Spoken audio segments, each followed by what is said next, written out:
எல்லோருக்கும் வணக்கம். இன்று ஒரு முக்கியமான செய்தி, ஒரு சமூகவியல் சம்பந்தப்பட்ட ஒரு கருத்து. நான் பல ஊடகங்களை கவனித்த போது ஒரு ஊடகத்தில் ஒரு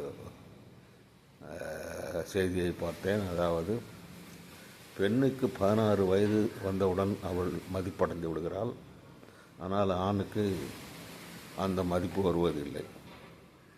ஏனென்று கேட்டால், ஒரு ஆண் என்பவன் ஒரு ஆண் என்று நிர்ணயிக்கிறதற்கான தகுதியே அவனுடைய சம்பாத்தியம்தான். ஒரு ஆண் சம்பாதிப்பதற்கு குறைந்தது 25 வயதிலிருந்து 30 வயதாகிறது. அது எல்லா ஆண்களுக்கும் இதை நாம் சொல்ல முடியாது. ஒரு சில ஆண்கள் 30 வயதிற்குள் சம்பாதித்து தான் ஆண் என்பதை நிரூபித்து விடுகிறார்கள். அவர்களுக்கு குழந்தை குட்டி கல்யாணம் எல்லாம் நடக்குது. ஆனால் பல ஆண்களுக்கு இது நடக்கிறதே கிடையாது. ஈவன் 60 வயசு வரைக்கும் கல்யாணம் பண்ணாமல் இருக்கிறவங்க எவ்வளோ பேர் எனக்கு தெரியும். காரணம் கேட்டால், இன்னும் வேலை வாய்ப்பு இல்லாமல் கல்யாணம் பண்ணி என்ன பண்ணுறது அப்படிங்கிற ஒரு எண்ணம் கொண்டவங்க நிறைய பேர் இருக்கிறாங்க. அந்த எண்ணம் இப்போ மக்களிடையே பெருத்து வருது. நிறைய பேருக்கு இப்போது ஆண்களுக்கு கல்யாணம் ஆகுதில்லை. அது பெண்களை எடுத்துக்கிட்டிங்கன்னு வச்சுங்க, +2 ஃபெயில் ஆகிடுச்சா உடனே கல்யாணம், 10வது ஃபெயில் ஆகிடுச்சா உடனே கல்யாணம். இதில் நான் என்ன சொல்ல வரேன்னா, ஆணும் பெண்ணும் சமம்னு சொல்லக்கூடிய நடுநிலை நக்கிகளுக்கு பெண்ணு ஆணும் சமம் கிடையாதுடா. பெண்ணுக்கு 16 வயசுலேயே அதுக்கு மதிப்பு வந்துடுது. அந்த மதிப்பு வந்தவுடனே அதனோட வேல்யூ எங்கேயோ போகுது. கொஞ்சம் கலராக, கொஞ்சம் சதையோட, கொஞ்சம் பார்க்குறது மாதிரி இருந்ததுன்னா அந்த பொண்ணோட வேலை எங்கேயோ போகுது. அவன் என்ன சொல்கிறா, என் பையன் எனக்கு வரக்கூடிய மாப்பிள்ளை 6 லட்சம் சம்பளம் வாங்கணும், கார் வச்சுருக்கணும், சொந்தமாக வீடு இருக்கணும், என்னை கண்கலகாமல் பார்த்துக்கணும் அப்படிங்கிறான். எந்த ஒரு மாப்பிள்ளையாவது எவ்வளோ பற்றியிருந்தாலும் அந்த பொண்ணுக்கிட்ட போய் என்னை கண்கலகாமல் பார்த்துக்கணுன்னு சொல்ல முடியுதா? சொல்ல முடியறதில்லை. சொன்னாலும் கேட்க போகிறதில்ல. ஏன்னா ரொம்ப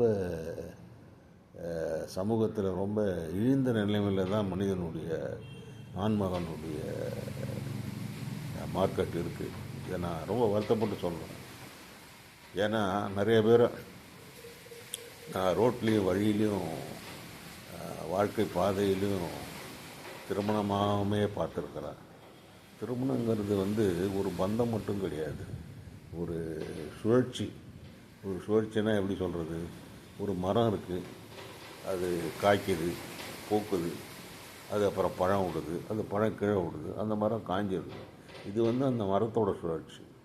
அதே மாதிரி ஒரு மனிதனுடைய சுழற்சி என்பது என்னன்னு கேட்டிங்கன்னா, பிறக்கிறான், வளர்கிறான், அப்புறம் கொஞ்சம் நாள் ஆன உடனே அவனுக்கு கல்யாணம் ஆகுது, அவனுக்கு குழந்தை பிறகுது, அந்த குழந்தைங்கள பள்ளிக்கூடத்துக்கு அனுப்புகிறான், கஷ்டப்படுறான், படிக்க வைக்கிறான், அவங்களுக்கு வேலை கிடைக்கிது. சிலருக்கு கஷ்டப்படாமல் வேலை கிடைக்கிது, சிலருக்கு கஷ்டப்பட்டு வேலை கிடைக்கிது. அவங்கள தான் முன்னுக்கு விட்டு, அப்பா ஏதோ நான் என் வேலையை முடிச்சிட்டேன்பா அப்படின்னு சொல்லி ஒரு திருப்தி, அதாவது ஒரு சுகமான சுமை. அந்த மாதிரி சுமைகள் எவ்வளவோ ஆண்களுக்கு கிடைக்காமலே போயிடுது. இதை நீங்கள் நோட்டீஸ் பண்ணி பார்த்தவங்களுக்கு தான் தெரியும். நடுநிலை நக்கிகள் இதை கொஞ்சம் யோசித்து பார்த்தாங்கன்னா தெரியும். பெண் என்பவள் பெண், ஆண் என்பவள் ஆண் கிடையாது. ஆண் என்பவன் மிகவும் மிகவும் கேவலப்பட்ட பிறவி. ஒரு ஆண் தன்னை நிரூபிக்கிறதுக்காக எவ்வளவோ செய்ய வேண்டியது இருக்குது, கஷ்டப்பட வேண்டியதாக இருக்குது, கூலி வேலை செய்ய வேண்டியதாக இருக்குது. அந்த சைக்கிள் மெக்கானிக்கு, ஸ்கூட்டர் மெக்கானிக்கு, அப்புறம் ரோடு, எந்த வேலையும் நான் குறைச்சி சொல்ல கிடையாது.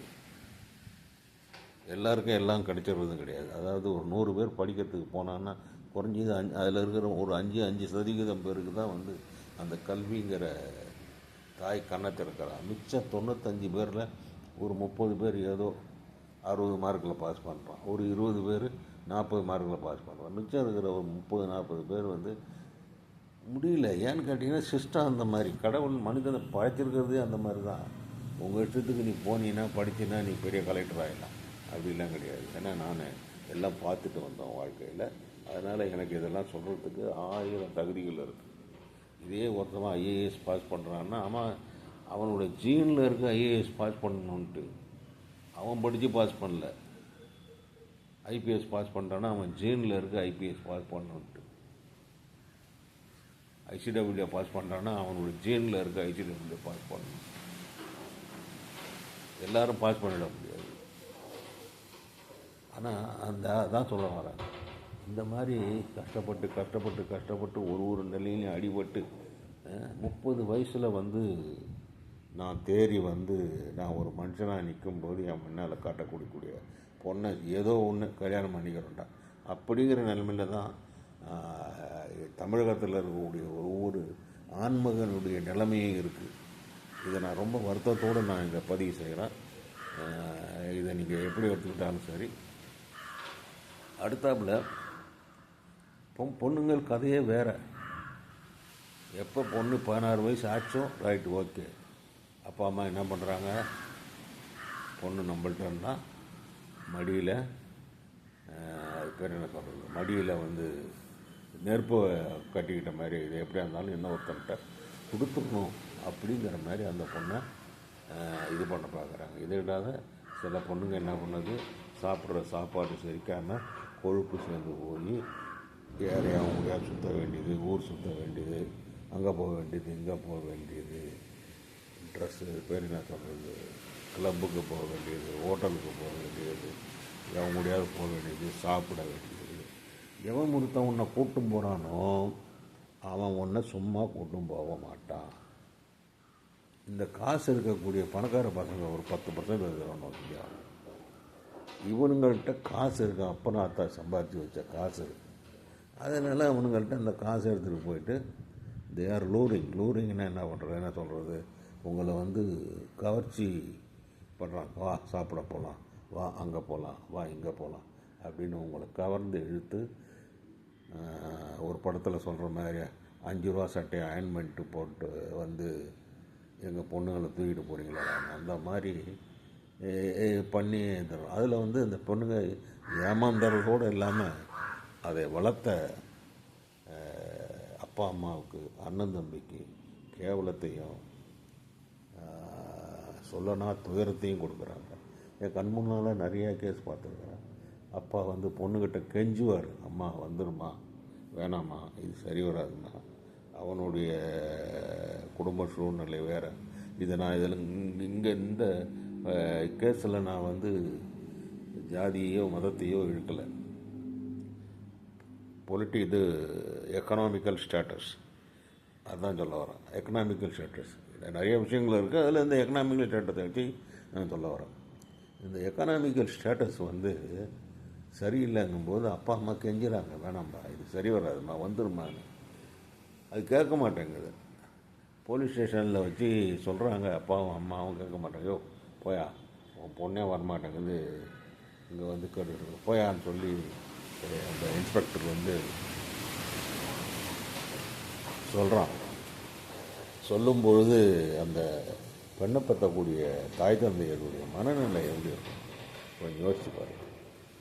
பொண்ணுங்களை உங்களை நல்லா படிக்க வச்சு வாழ வச்சு கொடுத்து உங்களை நல்லா இருக்கணுங்கிறதுக்காக உங்களுக்கு கடவுள் கொடுத்த அருளோட உங்களை அனுப்பி வைக்கணும்னு உங்களுக்கு ஆசைப்படக்கூடிய உங்கள் அப்பா அம்மாவை நீங்கள் இப்படி தான் கேவலப்படுத்துவீங்களா, அசிங்கப்படுத்துவீங்களா, அவமானப்படுத்துவீங்களா? நீங்கள் எல்லாம் நல்லா யோசித்து பாருங்கள். வாழ்க்கைங்கிறது சின்ன விஷயம் கிடையாது, பெரிய விஷயம். இதே மாதிரி அவமானப்படுத்தி அனுப்பிவிட்ட ஒரு பொண்ணு சரியாக 5வது நாள், எனக்கு தெரிஞ்சவங்க 5வது நாள் நேராக அவங்க அப்பா அம்மா வீட்டுக்கு வந்துடுச்சு. என்னன்னு கேட்டால், அப்பா அவன் சரியாக சோறு போட மாட்டேங்கிறான், நான் சாப்பிட்டு 2 நாள் ஆச்சு, 3 நாள் ஆச்சு. ஏன்னா நீ உங்கள் அப்பா அம்மா கிட்ட எப்படி வளர்ந்தாங்கிறது அவனுக்கு தெரியாது. ஏதோ ஒரு இன்ஃபெக்சுவேஷன் மாட்டிக்கிட்ட ஒரு ஆசை. 60 நாள் மோகம், 30 நாள்னு இல்லாமல் ஒரு 2-3 நாளே மோகம் ஆசை எல்லாம் முடிஞ்சு போகுது. அப்படி முடியும்போது இந்த மாதிரி கஷ்டங்கள் வருது. அப்போ எங்கே போகிறதுமே தெரியாமல் முழிக்கும்போது சில பெண்கள் தன்னை உயிரை மாய்ச்சிக்கொள்ள முற்படுறாங்க. சில பேர் சரி நம்ம அப்பா அம்மா இருக்கிறாங்க, அவங்க போனால் நம்மளை ஏற்றுக்குவாங்க அப்படிங்கிற ஒரு எண்ணத்தோடு அவங்க வராங்க. இது கதையில் பாதி தான், மிச்சத்தை இன்னொரு நாளைக்கு சொல்கிறேன்.